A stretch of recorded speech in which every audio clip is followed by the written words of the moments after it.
people were filled with expectation, and all were asking in their hearts whether John might be the Christ. John answered them all, saying, I am baptizing you with water, but one mightier than I am is coming. I am not worthy to loosen the thongs of his sandals. He will baptize you with the Holy Spirit and fire.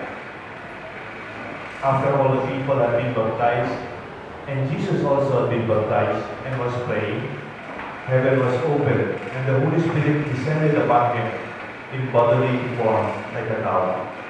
And a voice came from heaven, You are my beloved Son, with whom I am well pleased. My dear friends, the Gospel of the Lord. Praise to you, Lord Jesus Christ. The Holy Spirit. Good evening po.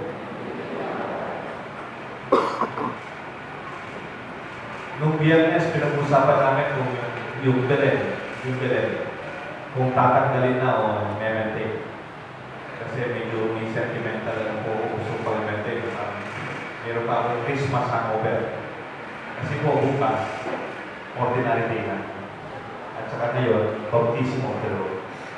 So kahit na gusto kong i-maintain yung Belen, maraming salamat po sa pamilya ng bigay, nagkasantaan. Yun to kung we have to let it go. Kasi tapos na yung ating perspective ng Belen. We are moving towards the ordinary days. Though next week it is the Feast of the Santo Niño, which is usually dito sa Pilipinas. But today is baptism. Did you know that Jesus was baptized when he was around 30 years old? Because after the baptism of Jesus, started his public ministry. At yung public ministry ni Jesus, 3 years lang. Jesus died 33 years old. Kaya more or less, when he was baptized, he was already mature. 30 years old. And reflection natin, it's not to be matured, but the process of maturing. To see the growth, not only physically of our lives, not only in terms of our success stories, not only in our educational status, but also what is inwardly important in terms of our understanding of maturing. The word baptism came from the Greek word baptisma, which literally means to be immersed. To be immersed. Ibabad ka. You literally, bababad ka.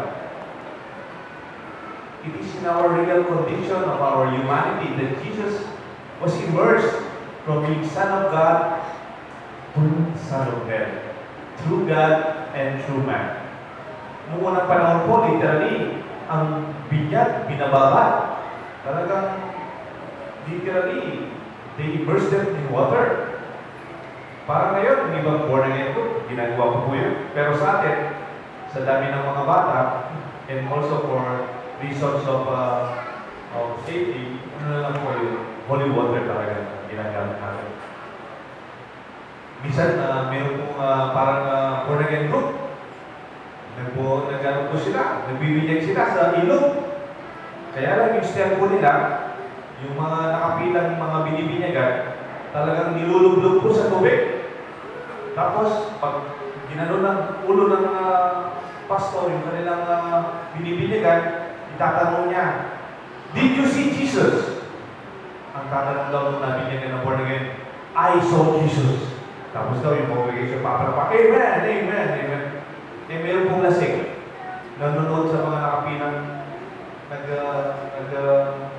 nagpapabinyag. Eh, nakasabit po yung lasing sa halaman. Nanonood na siya sa halaman. Bigla ko bang nahulog sa halaman, yung lasing? Nahulog sa ilog. Nasama sa mga binibinyagan. Hindi naman nagpapabinyag, lasing. Eh, nung sa kanya na po naharap yung pastor, nilublog po yung ulo ng lasing. Did you see Jesus? Sino Jesus? Hindi ko nakita. Ganun naman. Nilublog na naman po. Did you see Jesus? Hindi ko nakita. Sorry. Talagang wala pa pala. Nilublog na naman. Did you see Jesus? Wala talaga siya dito. Baka nandun. Dito ba siya nahulog? Sabi niya. Kasi nahulog din siya. Pero wala ko sa hobby ko yun. Side lang. Pero sinasabi ko po, to be immersed is also to be immersed in the situation. Hindi lang literal na paglubog o pagbabad. Mababad din tayo sa katotohanan. Do you want your kids to be matured? Ilublog niyo po sila sa katotohanan. Outside the comfort of home. Yung mga bata, pakita nyo saan galing yung kanin na kinakain nila. Yung meron akong kaklase, teacher po siya. Sinama daw yung anak niya sa ATM. Na yung baby, nakita yung daddy niya, nag-withdraw ng ATM sa ATM, pera. Kasi mamamala yung mami niya. Tapos tinanong daw sa school, ano yung trabaho ng daddy mo? Ano yung daddy mo? Papindot-pindot lang, lumalabas yung pera. Kala niya, yun lang no. Hindi niya alam yung pinindot ng daddy niya yun. Siguro, so many weeks na pinaghirapan niya. Being real and being immersed with reality. Nung panahon po ng pinatubo, marami po yung mga naging immersion dito. Galing sa mga universities sa Manila. May mga Catholic universities po yun. So nag-coordinate sila sa amin, mga Catholic priests.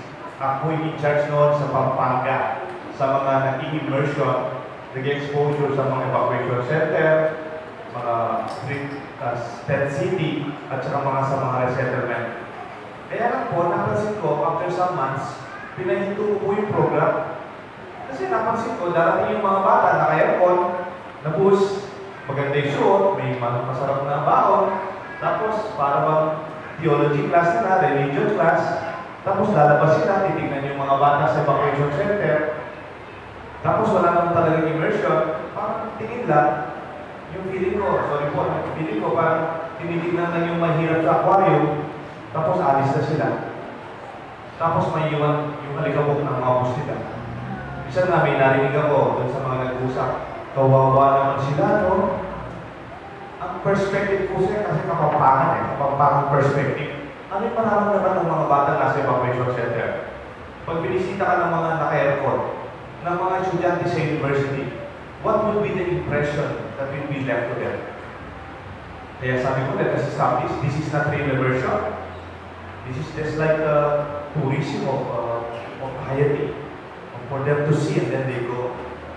I think real immersion is to be engaged, to be involved, and to embrace our humanity with sense of responsibility. A real mature person, hindi lang po yung kapampangan, patil-til-til, palaway lang. No. Immerse them towards the real life. Yung mga Chinese, bilib po sa mga Chinese. Pag may malaki silang business, yung mga anak nila ng mga Chinese, pinapagtinda. Nagkakahasi na kami siya, nagdadrive ng truck, nagde-deliver, nagbibilang ng inventory, bago sila may-ari ng business. It's good to immerse your kids. Sometimes, pag kung saan magalit yung mga taga-St. Jude, napapansin ko yung mga lola at lolo dito, overprotective sila sa mga kulina. Kung minsan, without intending it, growth in responsibility is even seen in our own difficulties. Kung minsan, yung maturity, wala naman po sa edad. Kunyari, matanda na ako, mature na ako. Does that follow? Hindi po kayo pinakamatanda ka, mature ka na. Kung minsan, kung sino matanda, sabay hindi mature. Yung anak ng mga klase ko, yung panganay, parang isa mong umiiyak, mabuti pa yung mga dalawang kapatid ka. They are very, very strong. Even if you are highly educated, it does not follow that you are mature. May mga tao very intelligent. May masters, may doctorate. They are intellectually superior, but they are emotionally infantile. Pwede, yes. May mga tao ang gagaling sa school, pero napaka-sensitive nila in terms of realities na nasasaktan sila agad. Weak in terms of their capacity to stand what they believe. Kahit sa opisina, it does not follow yung boss ninyo, yung pinaka-mature. Kung minsan may boss, nangyari sa opisina, siya yung director, siya yung presidente ng kumpanya. Kumisan, mag-question ka na. No-offer sila. Kumisan, meron ka ng suggestion. May personal pasabi ko. It does not follow that you have the highest position. It doesn't always follow that you are the most mature person. You can also be the wealthiest person. But sometimes your wealth will shield you from realities that make you and your children immature. Kung minsan mayroong mga problema, at yung mga problema niya, doon makikita kung sino mature. How they react and how they respond. Kung minsan, kung pakinggan mo yung prayer ng mga tao, makikita mo rin yung maturity in terms of our prayer, the contents of their concerns. Kayo po, ano yung pinagdarasal ninyo? What are the contents of your prayers? Your prayers reflect your own level of maturity in Christianity. Marami po nagpapadasal dito. That is good. But hopefully, you can also begin to pray for others and for one another. Sana, kung ang hospital ng kapitbahay niyo, wala na silang oras pagpunta dito sa simbahan, kasama niyo po sa misa.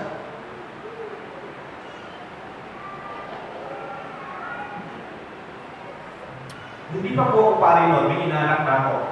Ang pangalan po ng inanak ko, Not. Joseph po talagang pangalan niya. Nung pinasyalan ko po after Christmas, December 28, pinagdalang po ng aking ginaldo bilang ninong. 2 years old pa lang si Not noon. Sabi ng kumpare ko, tsaka kumari ko, kumpare, marunong lang magdasal ang inanak mo. Talaga? Sabi ko, sige nga. Sabi nito, mga kumpare at kumari ko, napaka-proud ko nila. 2 years old si Not. Not, you show your ninong Deo how to pray. Inarap po siya sa Sacred Heart, dun sa bahay nila. Tapos sabi po ni Not, Jesus, Nana, Papa. Oh, galing. Magdasal na aking inaanak. Jesus, Nana, Papa, prayer. Okay lang po yung 2 years old. Pero huwag po kayo magalit. Kung minsan, matanda na tayo, the content of our prayer is the same. Basically, essentially. Maganda lang yung pagkasabi, mas maganda yung language, maganda yung presentation, mas mahaba ng content. But if you summarize it, it's still a prayer for what I can get out of this.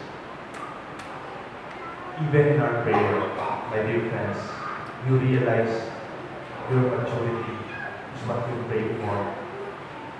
Jesus, when He was crucified, He was praying for those who crucified Him. Father, forgive them, for they do not know what they do. He was crucified, He was saving the other one. Today, you will be with me in paradise. He was crucified and said, John, take my mother. Mother, take him as your son. But even in the most difficult times, there you see the real maturity of persons. Ang tawag doon, experiment of crucis. O tinatawag na litmus test ng maturity ng tao. Ilagay mo sa mahirap na kalagayan, makikita mo ang tunay na mature person. This separates men from boys, ladies from girls. Naalala ko yung tatay ko. Yung tatay ko po, maaga po silang naulila sa tatay. Ang lolo ko, he died 42 years old. Public school teacher. Na-stroke din po siya, lolo ko, 42. Namatay po siya, yung tatay ko panganay, grade 6 pa lang. Pangalan ng lolo ko, Teo Gracias Gala. Kapangalan ko. Nung po namatay yung lolo ko, yung grandmother ko, housewife po siya, wala siyang business, wala siyang trabaho. Alam niyo po, tatay ko, first year high school, working student na siya. And he's happy about it. And pinupwede niya, kaya magaling po siya mag-typewriter. Kasi nagtatrabaho siya sa registrar's office. Gumagawa siya ng laundry, high school working student. 3 po silang lalaki. Alam niyo po, nag-graduate ng college sa tatay ko, accountancy. Kinuha niya po yung accountancy 9 years. Hindi naman dahil may bagsak ang tatay ko, mahina yung ulo niya, o ayaw niya mag-aral. Kaya po 9 years yung accountancy ng tatay ko, pinaaral niya muna yung mga kapatid niya. Working student po siya. Presidente nung si Makapagal. So yung mga kapampangan na estudyante, they can enter public offices sa Manila. Nagkikipag-type po siya. Kung siya, siyempre, pag working student ka, utusan ka lahat. For 9 years, tinapos siya po yung pag-aaral niya. You know, I read the book, ang title po, Jesus CEO. At may article doon, may part ng book. Ang subtitle niya, Wow said. May you have the attitude of Jesus, Wow said. May you be a leader with the attitude of Wow said. Ano po yun? Wow said means with or without someone else. Do what you have to do. Di ba may mga tao, kung wala yung iba, ayaw ko na. Maglilinis kami dito, hindi dumating kasama ko, huwag na. May assignment ako, hindi sila dumating, nawawala ako ng gana. But if you are a mature person, wow said will be your attitude. With or without someone else, I will do what I have to do. I realized my father, he had this wow said attitude. Kahit wala rin tatay niya, he stood up as father, as kuya to his brothers. Wow said attitude is that attitude towards the time that Jesus was carrying his cross. He was alone. He was abandoned by the 12 apostles. The 12 men behind him. Wow said, with or without someone else, I will carry my cross. Nasaan yung 5,000 na pinakain niya? Nasaan yung maraming ginamot niya?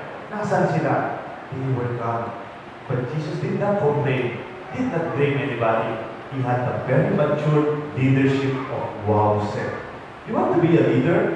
You want to be mature? Have that attitude.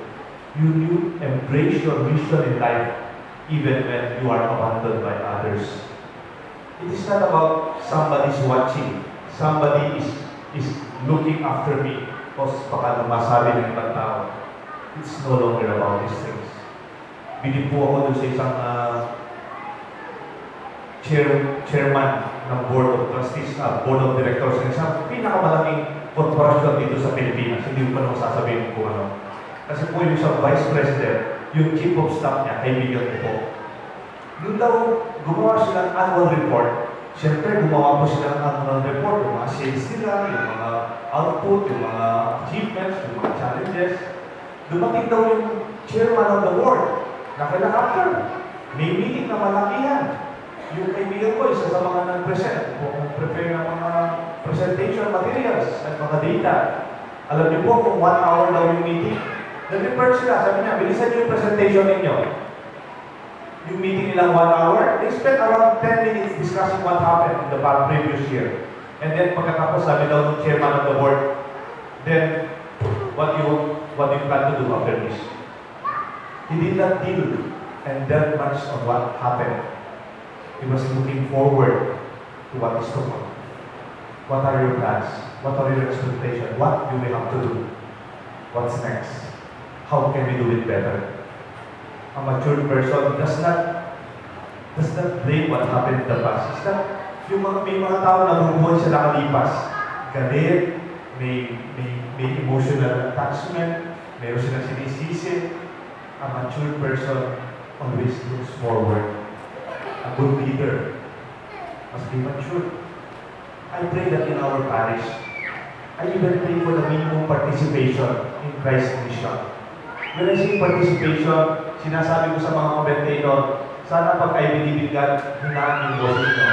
Mas maganda malakas yung boses ng mga tao, I believe in God. Yung profession of our faith, Apostles' Creed. O ngayon, our answers. Kung minsan kasi, the Lord be with you, care of commentator, and with your spirit. And we ask this through Christ our Lord, sasagot commentator. Mabuti pa yung mga nag-First Communion last month, January. First Communion, grade 3. Sabi ko, the Lord be with you. Sabi ko sa mga bata. Alam ko yung mga bata sumasabi, and also with you. Ay, nabuhay. Ba't kaya pag tumanda tayo, medyo parang our enthusiasm and our participation is lesser. Kung isa, amen na lang, kay Rock commentator pa. singing kayo, choir, prayer kayo, Father Teo. Para we are here, kamukha ng matandang church, we hear Mass. We hear. But now we don't use that anymore. I do not say Mass and you hear Mass. We celebrate, we participate. You are co-celebrants, co-celebrators of this wonderful Eucharist. And after the Mass, you are sent to go and fulfill your mission. Kaya pagkatapos ng misa, sasabihin ng pare, our Mass is over, go and realize the good news and fulfill your mission. Gusto ko lang po magtapos. Kaibigan ako doon, pumasyal dito. Nung paalis na siya, sabi niya sa akin, Father Teo, ilan yung seating capacity ng simbahan ng St. Jude? Sa totoo po, natameme ako. Hindi ko alam. Hindi ko alam. Ngayon pa lang po ako nag-estimate. Nag-estimate lang ako siguro 15 feet o 15, 60. Yan, 5 na lang, 5. Ilan po yun? 300 yata siguro. Tapos meron tayong 250 upuan na model lang.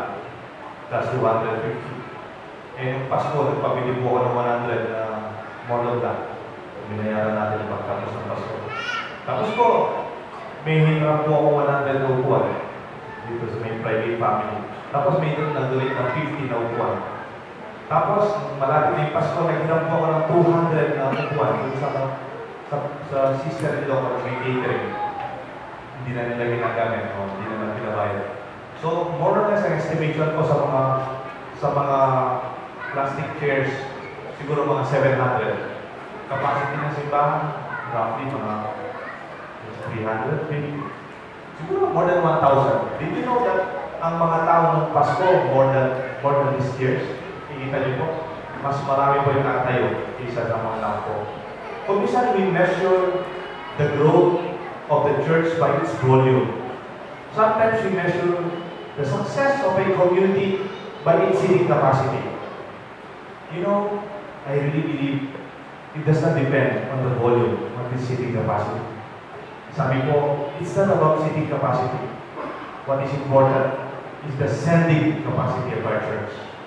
If you are sent to realize your mission, kahit marami nagsisimba, if we don't participate after this to realize our mission in life, then we are also not mature enough.